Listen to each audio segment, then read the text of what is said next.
Did you forget the warning of Christ in the book of Matthew 23? Woe unto you, teachers of law, the Pharisees and the Sadducees. Imagine the context of the time when Christ spoke this word to them. These are the leaders of Israel, the Sanhedrin, and all their leaders in their coveted position. Remember then they were practicing theocracy.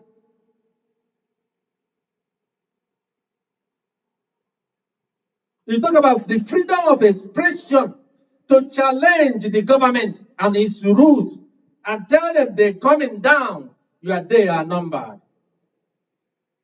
You don't want to go to heaven. Then you don't want those that want to go to heaven to go to heaven. Now somebody is condemned to hell to die in perpetual sin and in perpetual sickness just because of what they said out of their mouth to say, change your ways. And you have people that are there giving a lip service. Woe unto you on the day of the judgment. What will you say when they ask you? All these people who are prisoners of conscience around the world, what did you do? And you are in a position to make a decision. And you sat on it and you buried your head in the sand and pretend not to know. And lie and deceive about what you are doing that is not working. Give me more arms. Who holds you unto the account of the arms that were given to you?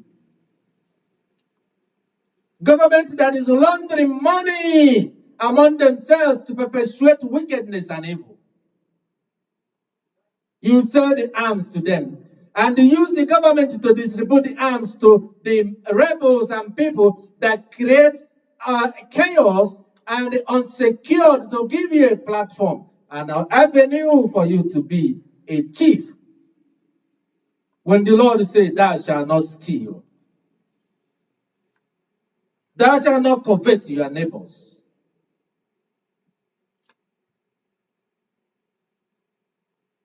Christ himself said, you are the salt of the earth. But if the salt has become tasteless, how can it be made salty again? It is no longer good for anything, except to be thrown out and trampled underfoot by men.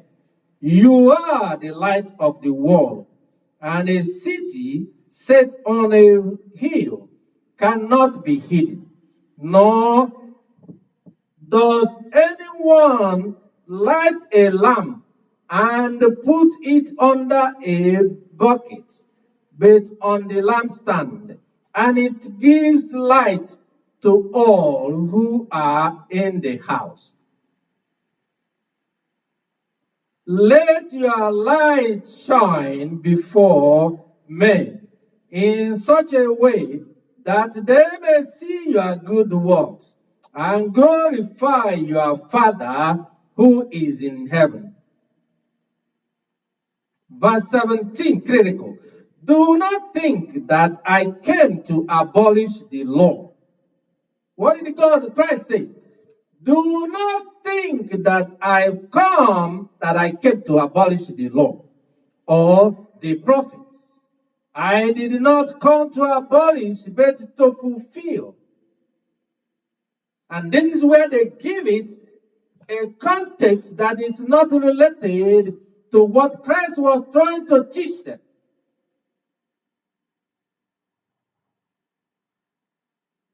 For truly I say to you, until heaven and earth pass away, not the smallest letter or stroke shall pass from the law until all is accomplished. Whoever then annuls one of the least of these commandments and teaches others to do the same shall be called the least in the kingdom of heaven. But whoever keeps and teaches them, he shall be called great in the kingdom of heaven.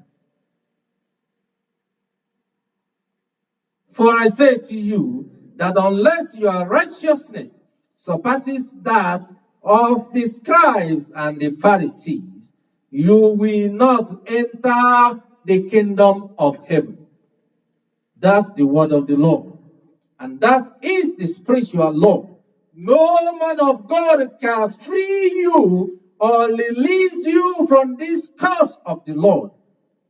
The last verse I just read. For I say, that's Christ, that's God saying. Jesus Christ saying, for I say to you that everyone who is, that I have heard, for I said to you that unless your righteousness surpasses that of the scribes and the Pharisees, you will not enter the kingdom of heaven. And who are the scribes and the Pharisees? People that come on the outside, they pretend to be doing good, so that the world will see them to be righteous. But on the inside, the wickedness and the evil dwell in them. For there is no love of God in them. They don't want to go to heaven. And they don't want anybody to go and enter eternal life. Those that are pretending, the hypocrites, woe, the hypocrites. Matthew 23. These are the people pretending to be Christians, to be leaders of the church, to be leaders of the world, but they have forgotten that in Romans 13, Paul told the Romans that there shall be the righteous indignations of God in the earth and in the world. So let those who fool, those they fool, that deceive those they deceive, that pretend to be righteous, to be doing what is good, and they allow the things that are happening in Nigeria. There is a surprise for them. It's not only that eternal life is denied for them, but also they shall suffer the judgment of God, regardless of who the power is.